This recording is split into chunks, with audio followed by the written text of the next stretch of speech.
Hello and thanks for choosing to accompany us on tonight's installment of the news on Canal, the international broadcast live from our studios in Akwa.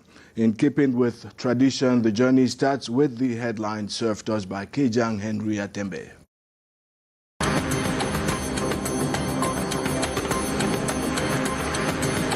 Frenzy grips Lions supporters ahead of their debut World Cup game against Switzerland. The Lions are more than ever before galvanized after President Paul Biya sent an encouragement letter to team captain Abubakar Vincent.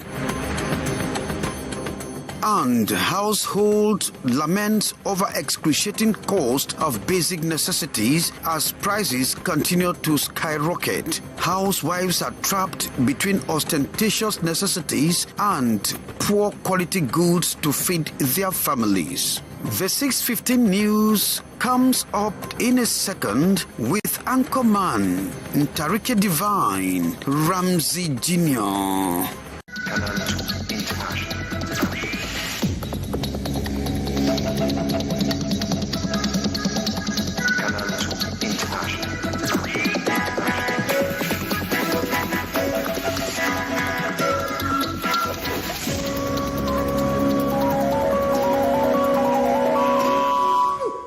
Now let's flip open this edition with a recap of the latest scores from the ongoing 2022 World Cup in Qatar on the way since the weekend.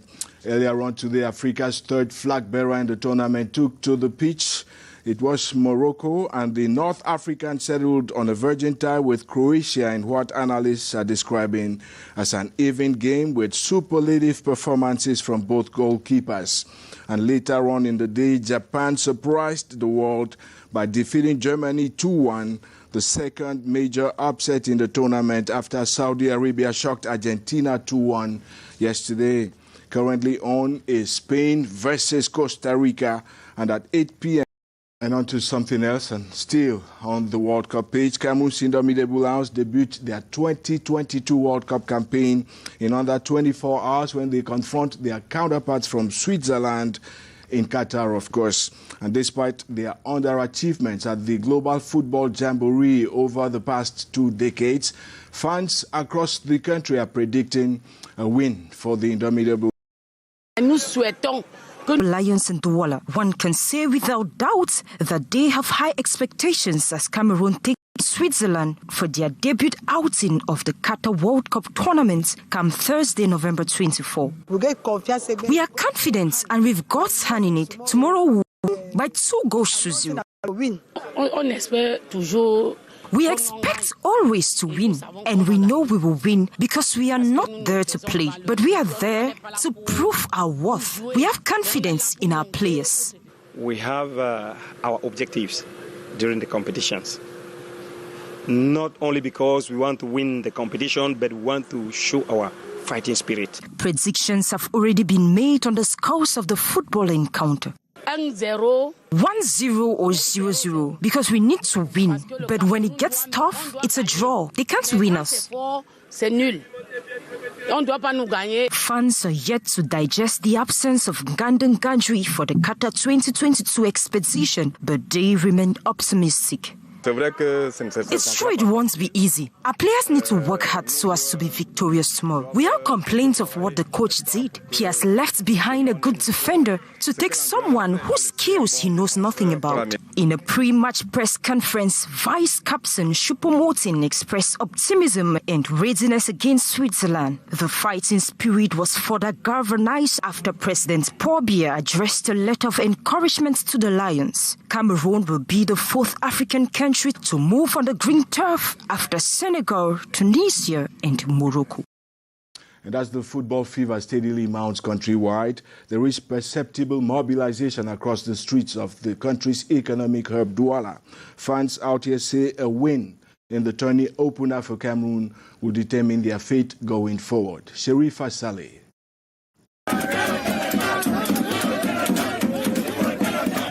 Less than 24 hours for the first outing of the Indomitable Lions against Switzerland at the Qatar 2022 World Cup.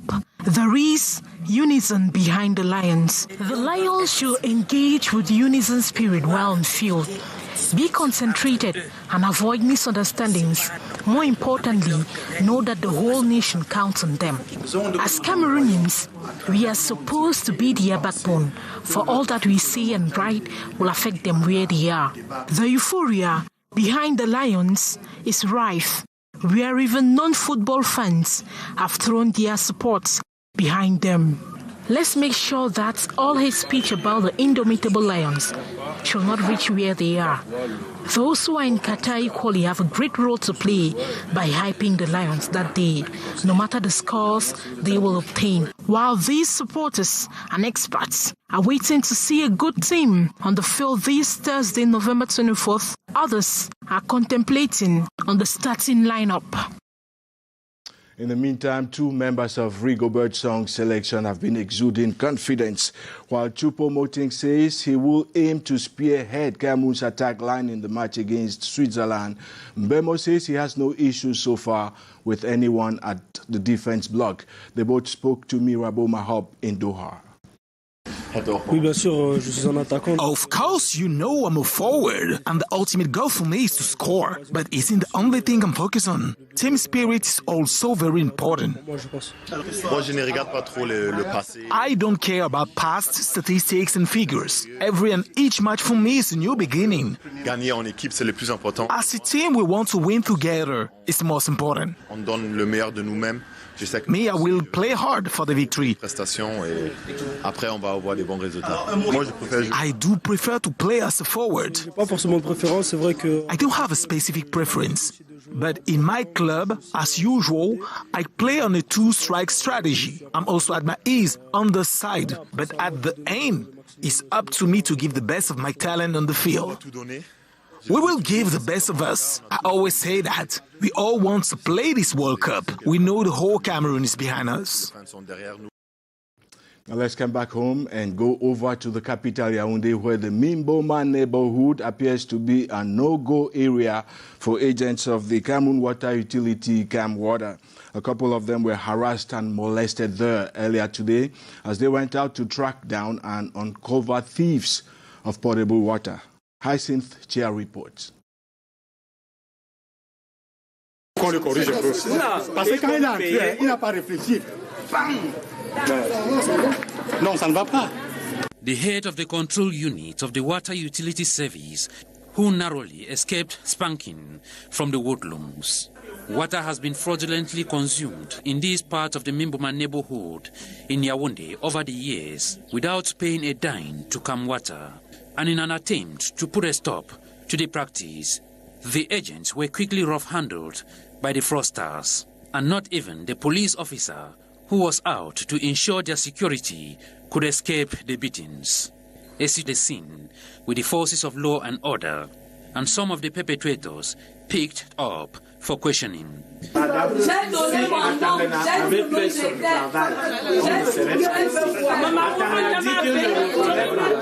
But two of the main actors, young recruits in the army, had disappeared into hidings. The irresponsible practice, the basic needs distribution officials underline, that is draining huge sums of money from the state as unpaid bills. They insist that the culprits must face justice to answer for their crimes. Commodities across markets in the country. Many say it is increasingly tough putting food on the table, and critics on their part say the government is not doing enough to cushion the impacts of the hikes in the cost of living across the country. D. Maureen reports. Like most housewives in Cameroon today, Lydia is trying to adapt to a new way of life imposed by continuous price hike in foodstuffs. It's so complicated. Let me talk of oil, for example. Before, it was 1,200 francs. Today, it is 1,500 francs. A kilogram of meat, 3,500 francs. And a butcher will refuse to sell half kilogram of meat. It's so complicated. It is a similar complaint from this other woman. She recounts how she's forced to substitute her usual foodstuffs with cheaper options, yet it's still tough for her family. From tubers to cooking oil, meat, fish and other foodstuffs, the prices are heartbreaking. Housewives cried out. Traders on their part say they too are feeling the pinch. Retailers have to sell like a bucket of Irish at 5,500 francs or 6,000 francs before they could have something as profit. Economists have cried to continuous price hikes of foodstuffs with no measures put in place by governments to curb the increase or to subsidize low-income earners. Basic commodities in Cameroon are mostly imported. So the inflation that we are having in Cameroon is not due to our productive system, but to the fact that we import a lot.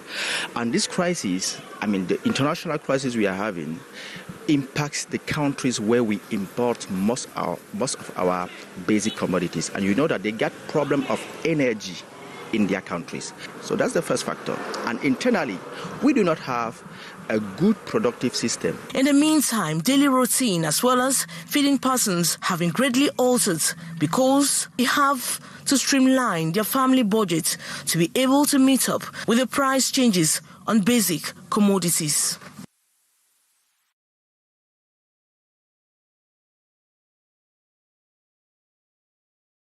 And now there is little gainsaying the fact that the ongoing security crisis across English-speaking Cameroon is engendering hardship of untold dimensions and proportions on the resident populations. In Boya, in the southwest region, security and development are priority concerns at a brainstorming session bringing together administrative authorities, security and defense officials, as well as local opinion leaders. Ines Ondo-Ambala has been attending.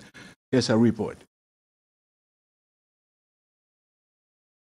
Peace and security are gradually returning in the crisis-hit southwest region, which has been affected by the ongoing socio-political unrest. The return to normalcy has been observed in some sectors of activities, like in the markets where traders and customers meet on a daily basis. But for peace to be fully effective, there is an urgent need for the population to collaborate with defense and security forces and the administration. Southwest Governor Bena Okalia-Bilai has called on living forces of the region to continue mobilizing to ensure the welfare of the population. This come together is intended to ameliorate the synergy of action between the administration, security forces, municipal authorities, frontline socio-economic actors, and other living forces for a better coordination of our various activities in order to protect and promote the welfare of the population, which is the primary responsibility of the state. Brainstorming in Limbe during the administrative and security coordination meeting, Southwest Governor and collaborators are revisiting the security state of the region. These ad hoc security coordination committee meetings be reactivated and held periodically at the divisional and sub-divisional levels in order to enable the competent and barely few days to the end of year festivities, traditional rulers and members of vigilante groups have been congratulated for efforts put in place to track down criminals and those who go against the law. Amongst them is 15-year-old Fru Stacy, whose writing and advocacy skills appear surreal as she's been earning fame across the world in recent years. Here's his report.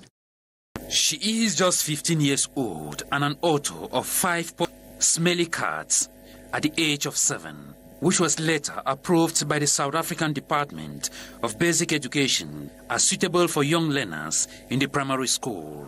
And since then, she has not stopped surprising the world with her incredible talent.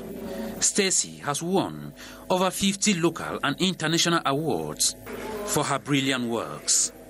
She is an advocate of children's rights, a philanthropist who believes in literacy as a tool to eliminate child labor. At her age, the South African base has addressed her peers and even the elderly in over 100 conferences at the national and international scene. And today, she is decorated by President Paul Biya alongside 2 other laureates with the Knights of the Order of Merit. I feel like I've been on this ride, people who get me, people who understand me, and I'm just so grateful to be in this country and being surrounded by such wonderful people. Fru Stacy, whose parents hail from the northwest region of Cameroon, used the occasion to galvanize Cameroonian children to rise and develop their inner talent. My word of encouragement to the younger ones is that you should not be stopped by boundaries. You should look past that and continue to do what you want, what you strive for. Recognize the power that you have within the society and work towards your goal. Not only has she broken academic records, she is the founder of the Stacey Fru Foundation, reaching out to the underprivileged, and has conceived the African Children Award concept. Congratulations to Fru Stacey. And now let's shift focus to Cliquez, the seaside resort in the southern region. Transport and agricultural products. Others heap blame for the worsening situation on the activities of heavy-duty trucks. Here's Gladys Ambo. Characterized with red mud, this close to 50 kilometers road that link the main town of Cliquez and the nearest subdivision in the Ocean Division, South region of Cameroon, is almost impracticable. Just like this vehicle stuck in mud, the road presents a serious hazard to users, particularly motorbike riders, car drivers, as well as farmers who find it difficult to transport their goods. Cliquez Acom 2 is hell. The road is in a very bad state. We are here in Eduduma. It is worst. Government should bail us from this suffering. The dilapidating state of the road, which also connects the ocean and the Villa divisions, have been blamed on heavy-duty trucks of the rubber company Evecam that ply the road. What we witness on this road linking Evecam company to Cliquez town is traumatizing. Trucks fall here regularly with dangerous products. We are calling on the powers that be to step in and bail us from the situation. The population is suffering. We are obliged to pay at least 5,000 CFA francs for transport fare for a 35 kilometers route, which is almost impracticable. The population will continue to bear the sufferings until construction work announced for the route kicks off. And that's how we saw it on this edition of the 6:15 p.m. news in English on Canal International. You can always catch up if you missed out on anything on our social media platforms. There's Facebook and YouTube, of course. All you need to do is hit Canal International in there. Right after me, Janice Kamga from Yaoundé with another edition of The Debrief. And at 7:50 p.m. local time, Alain Ghislain Kanga comes up with more news in French.